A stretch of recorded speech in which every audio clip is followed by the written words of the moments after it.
very deep into a depression. We were just, well, let me tell you this. My husband was in the scrap iron business.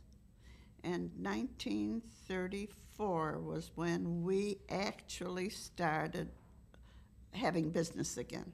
Oh, really? So All the 2 years factories of were just down, nothing. everything was down, Yeah. and that was the beginning, I missed out on all this early talk, so you're gonna have to tell me some of the good stuff again. Well, But before you do that, can I just, Go ahead. get your name for me and spell it? So I well, make my sure that- name now it was then Sadie Maltzman, And spell your last name for but me? Maltzman. That's your maiden name, or that's? No, that was my married Okay. name. My maiden name was Pinksky, Okay. Pinsky. And we lived in the area where Max had his candy store or confectionery store, whatever you want. Well, I don't think we called it confectionery. We used to go there for our sodas and, drinks or whatever. Which store do you remember? 12th Street. Now, I can't remember whether it was Pingree or, I can't, It was Gladstone. That's what I was going to say, because my sister lived in an apartment on Gladstone, and between 12th and Woodrow Wilson. Were you a young girl then? I was maybe 17, maybe 17, 18. I was dating my husband at the time. I got married at 20, so it was kind of a... And like I say, we were in such a deep depression. We did not have the places to go because we had no money to spend. So we naturally were in the neighborhood, and this was our entertainment. My husband knew Max much better than I did, because I think I was telling your husband that he was one of the boys, So if we were going out and we were strolling, let's stop at Max's and we'll have a 2 cents plain or soda. We called them sodas. We didn't call them anything, And that was the extent of our entertainment at that time. But I'm sorry. A lot of people went there because. oh yes, yes, it was. There were an awful lot of people that went there. Max was a very entertaining man. He was a boy then. He wasn't a man. He was. I don't think my husband would have been 92. How old is Max? He's got to be 90.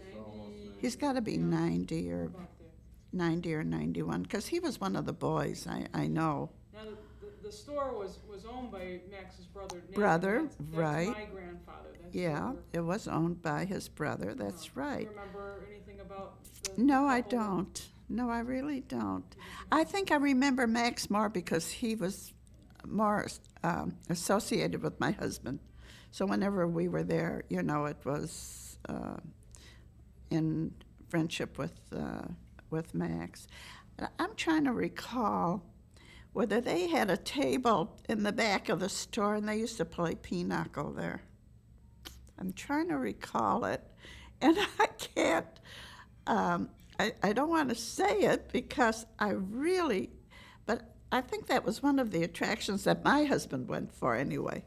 He was a card player, and I know that.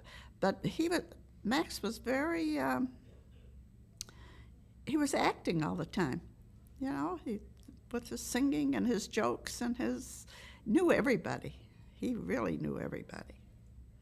Did you ever go with your girlfriends, or was it always a date with your husband? Well, we always had couples that we went with, not per se girls alone. No, I never went. Not when you were younger. No. The girls would. But the girl, we went with couples. We never just the two of us. We were always with someone who were friends of ours, and it was a social. It was a place to be social. Let's put it that way, because like I was saying, we couldn't afford anything.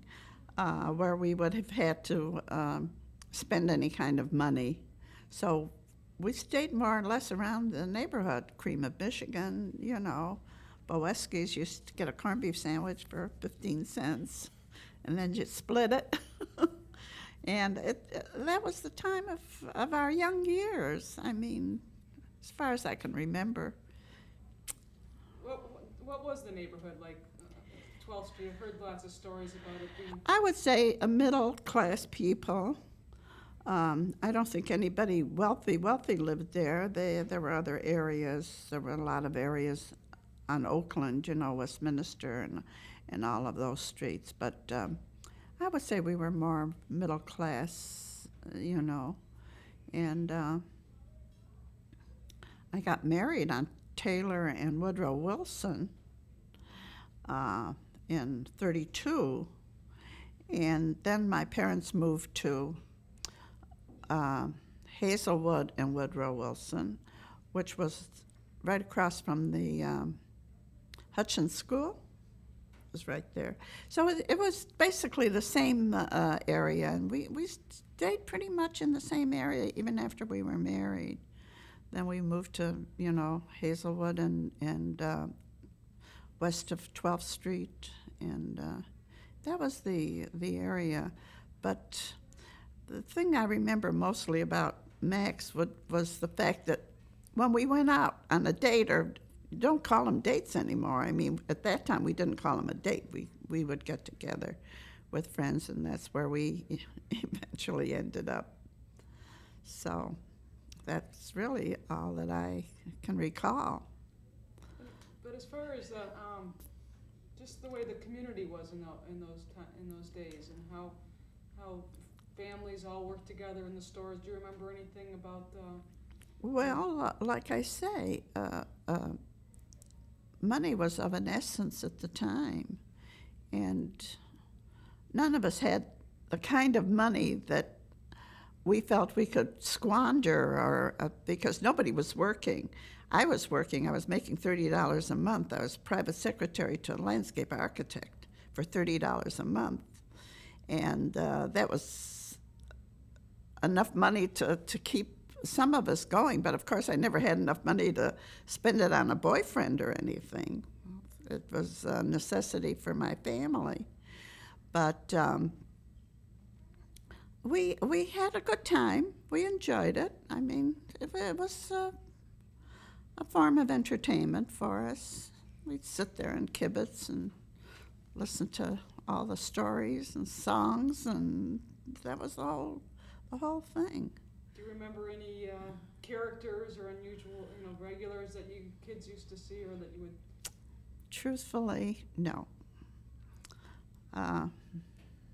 Not anybody in particular, you know. We had our own little group, and names don't mean anything, but we were always in a group of our own. Let me see, there were about 4 or 5 couples, and we were always together. I mean, this was our enjoyment. There were no trips or no expensive parties or anything, you know, until, like I said, 1934 was when things really began to just kind of get better. And then already when we had money that we could spend, you naturally don't do the things you did when you didn't have money. I don't have to tell you that. You expand your social life and you go into a different era. But that's how it was. It was not easy, very hard. But we loved it, we enjoyed it, we were young, and that's what counts. You can do anything when you're young. And as the neighborhoods began to move out, do you remember? Well, yes, they did. It began to change when we were there too. Yes, we went from there to Blaine and LaSalle, which was a little more affluent, a little better area, you know. But we were already married, and I had my second child was born when I lived there, and it was just a time when nobody had anything and nobody expected anything and nobody did anything. So that was the whole thing. You just had certain places that you went and certain things that you did, and that was your enjoyment. Or playing bridge for 25 cents a corner. You remember bridge? But it wasn't contract bridge. It was bridge, so it was, we came through it. Do you remember when the store moved to Dexter and how the neighborhood changed? You know, when they moved to Dexter, I was living in Russell Woods at that time. And it was not my thing anymore. So I really did not inhabit it as much as I did when we were on 12th Street, because there I needed it. When we were in Russell Woods, we traveled more and we did more, and we were, going to other, we went into other things. We were able to enjoy more because we were doing that much better. So that was the whole thing. I hope you're not going to put this on the air. No, just God. bits and pieces.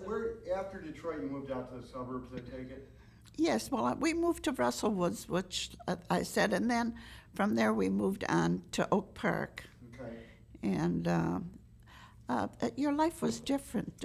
Well, how different were the neighborhoods then than things are now? What Well, was really Russell Woods was, at that time, Well, supposed to back be to the exclusive area. No, more of how like the 12th Street neighborhoods are so different than Well, because when we lived on 12th Street, I explained, we had no money. And we had to do things in the area that we could afford, which was not too much. So when we moved on and we were doing better, so we weren't looking for the things that we were doing before. Naturally, it's a normal thing to go on and do more. And, then it was the London Chop House and much better. all those big places that we did. My husband did very well there for a while. What was your family like? My family stayed. No, when you were like a young girl, when you were in. We were on across from the Herman Kiefer Hospital, is where we lived. Very few Jewish people lived there at the time. My father was a painter, interior, and was not well. He was not a well man at all.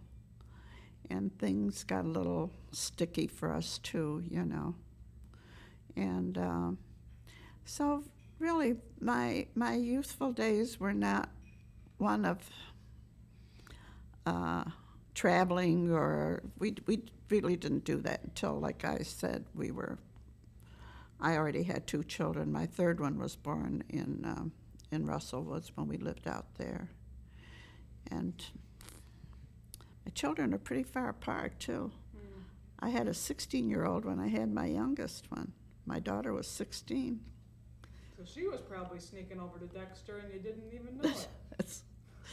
I can't tell you. I wished I had her here to tell you, but she's gone. She passed away at 37. But the boys all had their, friends, and they did different things. It was different. It was very different from when I was young and couldn't do much. Thank you for taking the time to... I wished I had more to tell you, but I think anyone you... Let me ask, do you remember the store enough well to describe it when you walked in? Growing up? Yeah, the 12th Street store. Well, the growing up was very difficult, I must tell you. Sorry. To describe the 12th Street, the sauce and soda store. Oh, he had a beautiful fountain and, stools, and we all gathered there. It was a gathering place, really. What And- about the smells?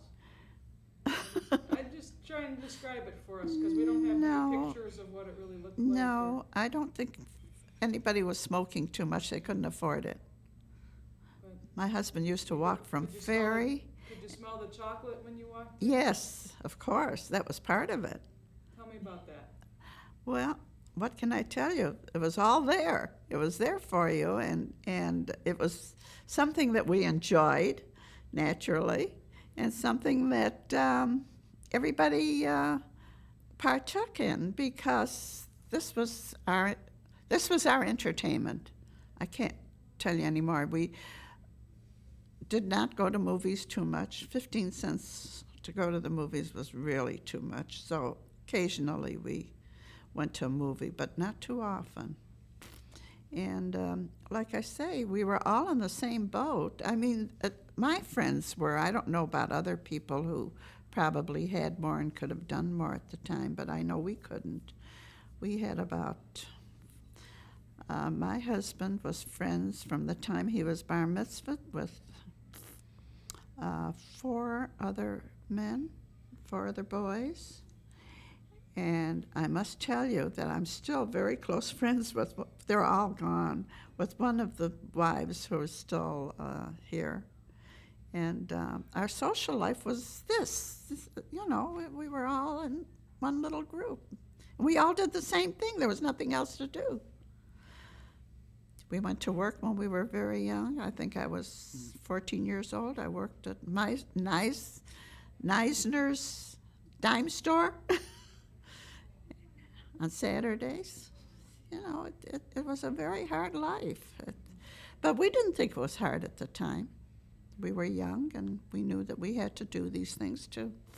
If we wanted the little things that our parents could not afford to give us, we had to go out and do it. So it was different. You know, when I tell my children some of these things, they look at me and they say, "Oh, Nanny, couldn't have been that bad. Couldn't have been." And you can't make people understand how really bad it was. Now, I'm speaking about 1928. Now, I was 16 years old, and this is when I met my husband, 1928. And there just wasn't anything. I mean, we couldn't, although he drove a car, and, you know, we always had a car to ride in, rumble seat.